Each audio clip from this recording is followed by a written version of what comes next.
File, gimana kabarnya? Paling seneng deh kalau kalian baik-baik aja. Dan untuk kamu yang lagi kurang fit, semoga lekas sehat ya.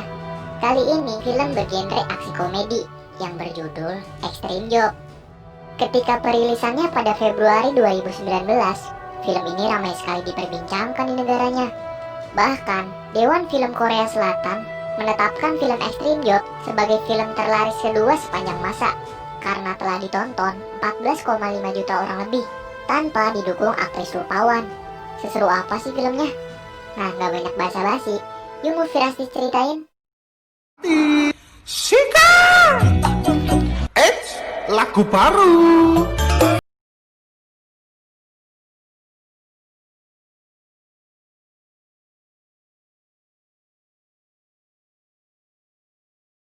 Si gokil kepolisian bagian detektif narkotika yang berusaha menangkap pengedar narkoba. Pertamanya, detektif yang membobol jendela. Tapi sayang, dia nggak berhasil masuk ke dalam dan malah ngobrol. Lalu di sisi lain jendela, ketua gue juga masih berusaha masuk. Karena mereka dianggap payah, pengedar ini ngeledekin. Kenapa lu nggak kayak polisi luar negeri sih, yang keren pas lagi nyergap? Gak lama, pengedarnya ini kabur lewat jendela. Ketua gue pun langsung turun. Apesnya, dia malah jatuh juga. Detektif Yang, Yungo dan Jihun pun mengejarnya. Penjahat ini sempat mau nyolong mobil kayak di GTA gitu. Tapi nih, malah dia yang ditampol keluar sama mama. Pas lagi pada lari-larian, dengan santuy detektif mengejar naik motor anjir. Ditabrakin deh. Pas mau ngeborgol, dianya disetrum dong. Kabur lagi tuh. Namun karena menghindari tabrakan, salah satu mobil ngerem mendadak. Lalu terjadilah tabrakan beruntun. Direktur menegur mereka karena nangkep penjahat kelas teri aja sampai bikin banyak properti orang lain rusak, which is biaya perbaikan harus ditanggung oleh kepolisian. Direktur juga membandingkan ketua Go dengan para juniornya yang sudah pada naik pangkat hingga setara dengan dirinya. Setelah peneguran, mereka sempat cekcok gara-gara detektif mah ketahuan main judi pakai dana investigasi. Di tengah keributan tersebut, ketua Choi lewat. Lalu ia bilang kalau kinerja tim ketua Go suka gegabah dan akhirnya bikin kerugian banyak. Setelah mengejek, mereka ngajak semuanya makan bareng. Ketua Choi ternyata masih respect sama seniornya biar ketua Go bisa naik pangkat. Ia ingin bekerja sama dan nyuruh Go memata-matai Hong Sang-pil, yaitu bandar narkoba, agar mereka bisa menangkapnya. Syukur-syukur di Mube, kepala bandar narkotika yang rumornya akan kembali juga bisa tertangkap. Penyelidikan pun dimulai. Berhari-hari Juhor menyamar, dari mulai tukang sapu hingga teknisi. Yang lain mengintai di mobil, dan detektif Ma mengintai dari atas. Tapi aksinya ketahuan ibu-ibu yang mengira dia lagi mengintip. Gak lama, polisi datang akibat kesalahpahaman tersebut. Pas lagi debat, geng Hong Sang-pil lewat. Karena mereka dalam penyamaran, di dalam mobil lah mereka mengaku sebagai polisi juga.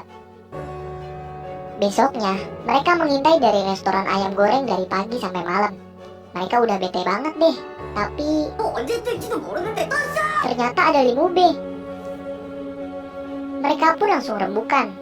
Ketua Go mau biar mereka aja yang bergerak, gak perlu memanggil tim yang lain, agar mereka gak dianggap remeh lagi.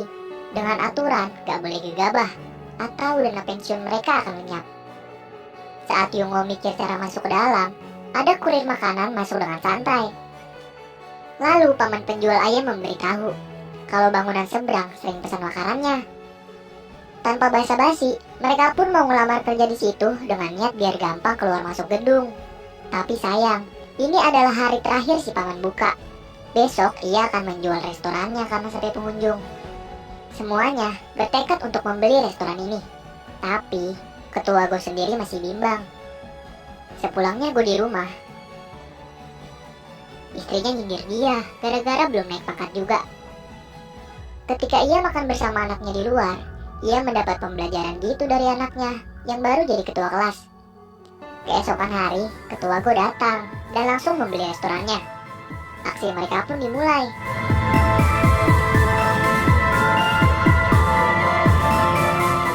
Lagi asik-asik bikin laporan penyelidikan, ada pelanggan datang. Begitu aja terus. Karena kesel malah banyak pengunjung, mereka pun berencana untuk beneran bikin restoran ayam, biar nggak ada yang curiga. Masa kedai ayam nggak ngejual ayam? Di tengah rapat, ada pergerakan dari bandar. Mereka lagi adu bacot gitu, lalu Hong Sang-pil datang. Target mereka benar-benar sempurna. Hong Sang-pil nyuruh mereka berantem tuh, dan para polisi ini malah keasikan ngedengerin mereka berantem dong. Lalu ibu-ibu seberang datang mau beli ayam. Dia juga baru tahu bahwa sekarang mereka adalah pemiliknya. Karena mereka gak masak, ketua Go beralasan kalau mereka belum produksi sebab baru buka. Gak lama, pengedar datang. Untungnya si ibu ini ngejelasin. Besoknya, karena gak ada yang bisa masak nih, akhirnya mereka masak bareng, biar tahu siapa yang paling enak ayam gorengnya.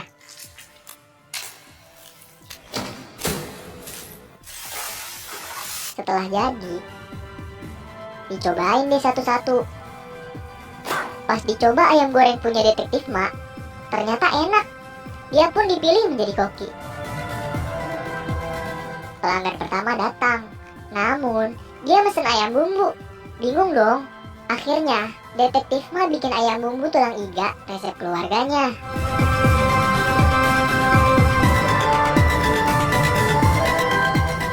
Saat gigitan pertama, mereka pun seneng. Tapi pengunjung kedai mereka malah ramai banget dan kebanjiran orderan.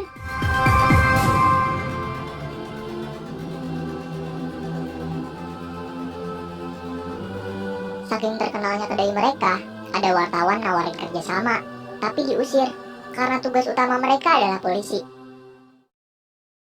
Di mobil, Yungo melihat ada pergerakan target. Pas dia ngelapor, gak ada satupun yang respon karena super sibuk. Mau gak mau dia mengikuti target sendirian. Namun di persimpangan, dia kehilangan jejak. Sepulangnya Yungo, dia marah-marah karena berasa kerja sendirian mengejar target. Yang lain juga jadi ikut emosi karena mereka juga bekerja di kedai. Mak kena minyak panas, Jae-hoon motong bawang 3 karung, dan Jang melayani juga membersihkan meja 80 kali. Yungo pun teriak karena makin hari bisnis mereka makin lancar. Mereka menyiasati pelanggan dengan menaikkan harga yang gak logis, tapi tetap ramai juga. Bahkan sampai turis Jepang juga makan di sini. Saat rapat, mereka bingung karena target mereka gak pernah pesan makanan di kedai. Kemudian direktur marah lagi karena buku laporan mereka hanya berisi penyamaran dan penyamaran. Ketika lagi ceramah, ada telepon masuk dari gedung seberang yang memesan ayam goreng.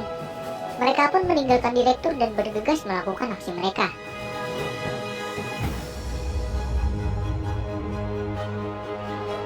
Tapi nih, ternyata yang pesan ibu-ibu. Dan baru ketahuan kalau target mereka udah pindah. Mereka galau dong. Ibarat jatuh tertimpa tangga. Wartawan yang sempat ditolak Go menyebarkan berita buruk tentang kedai mereka, sehingga kedai mereka sepi. Di rumah, ketua Go merasa bersalah karena uang pensiunannya dipakai untuk beli kedai. Sementara itu, terkuaklah karena kedai yang rame bikin para bandar ini pindah. Lalu, Jeong mendapat ide gitu di markas 5B. Besoknya, ia ingin membuka franchise ayam bumbu iga ke seluruh Korea dan langsung ngasih duit sekoper.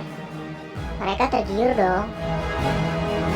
Ternyata, komplotan Jeong memproduksi narkoba, meletakkan di dalam ayam, dan mendistribusikan lewat restoran-restoran cabang, yang karyawannya sendiri adalah para pengedar narkoba yang berantem di awal. Karena ketua Go dan lainnya belum tahu, mereka asik aja menjalankan bisnis yang makin besar. Sementara itu, Limube ketemuan sama Tae-chang. Dia ini juga ketua para bandar, persis seperti Limube. Limube bermaksud untuk bekerja sama agar pasar narkoba di Korea Selatan mereka semua yang kuasai. Di kedai cabang, para karyawan malas-malasan gitu kerjanya, bahkan sampai bikin para pelanggan kabur. Ya namanya juga bandar yang nyamar, karena ulah mereka tersebut bikin nama franchise resto ayamnya rusak. Lalu terenduslah kabar buruk oleh para detektif ini. Mereka pun langsung melakukan investigasi.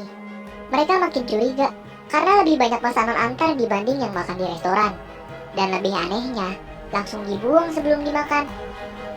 Esoknya, ketua Go dan Yungo ke TKP dan menemukan bukti Ternyata pelanggan mereka adalah pengonsumsi narkoba. Mereka pun melakukan investigasi lanjutan.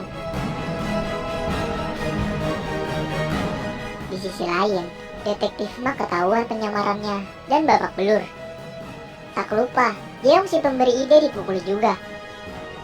Karena kesal bisnis narkobanya terancam, mereka berencana untuk menyandra Ma. Di kedai, dengan polosnya Johun nyoba narkoba. Tepar dong dia, padahal yang lain lagi pusing gara-gara pengedar raksasa. Kemudian, mereka nyamperin ke kantor Jeong, tapi mereka udah pindah. Lalu, Jang mendapat video call dan melihat Ma diikat. Jang pun melacak ponsel Ma, dan mereka bergegas berangkat. Sampil di rumahnya didatangi oleh ketua Choi, namun mereka dengan mudah dihabisi. Tapi pas Sampil OTW, dia ditabrak mobil. Dalam perjalanan menjemput Ma, bukannya khawatir Ma akan dibunuh, tapi Jang malah khawatir Ma ngebunuh orang anjir. Bener aja dong, ternyata Ma berhasil membabat habis para bandar di sana. Wih, hebat. Setelahnya, ia nebeng mobil bandar hingga sampailah ia di Gorgopol, tempat peti kemas. Detektif Ma melihat Limo B dan Tecang di sana. Mereka mau transaksi serah terima gitu. Karena nggak mau kehilangan kesempatan menangkap 2 ikan kakap sekaligus, ia pun langsung menghubungi kawannya. Selagi nunggu mereka datang, dengan ide briliannya, Detektif Ma ngebunyiin sirene polisi dari HP-nya, hingga terjadilah kesalahpahaman di antara kedua kakap ini. Gak lama, para detektif narkoba andalan kita pun datang. Choi yang mendapat foto langsung meminta bantuan sama polisi. Di sini, Limo B meremehkan mereka berlima. Dan aksi paling bikin seneng pun dimulai dari sekarang. Ternyata nih ya, Detektif Ma dulunya anggota judo negara. Detektif Yungo dulunya tentara khusus angkatan laut. Detektif Jang pernah menjuarai Muay Thai dan mendapat julukan Master Jang. Detektif Jehun dulunya mantan atlet baseball yang punya daya tahan tubuh besar.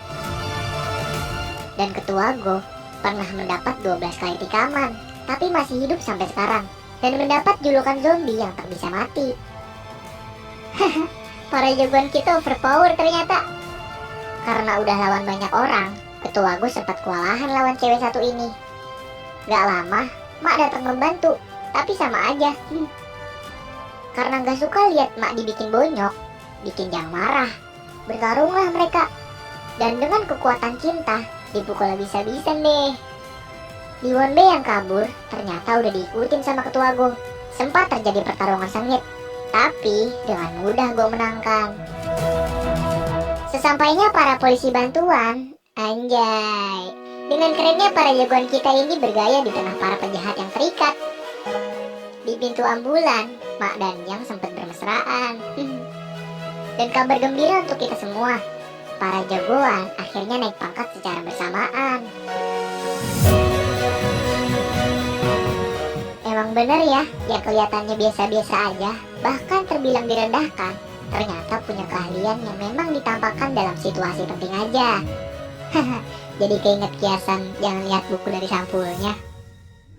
Kalau kamu suka sama video ini, pastikan untuk tekan like ya. Apresiasi dari kamu berguna banget bagi semangat kami. Makasih udah nonton video Movie Rastis. Salam dari kami untuk kalian semua. Caca.